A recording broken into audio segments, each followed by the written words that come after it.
马年对吗？马年啊，2026年。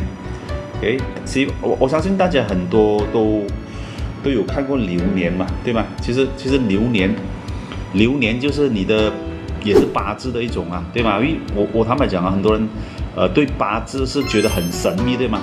八字很难学，大家有没有学过八字？看的，有些人用紫微斗数，有些人用什么 ？OK， 用八字，有些人用什么生肖神数，有一些人是用。我看过有一些朋友啊，他们在网上大家有没有在网上啊？就是在网上里面他叫你填你的资料的，然后他就告诉你的性格啊，然后告诉你的一切啊，各位有没有人看过？OK， 这个就是我们的整个五行啊，各位，整个五行在这里啊，好不好？如果你了解自己的五行，对吧？他们讲了，我们不多不少啊，只有5个而已，对吧？就好像12生肖嘛。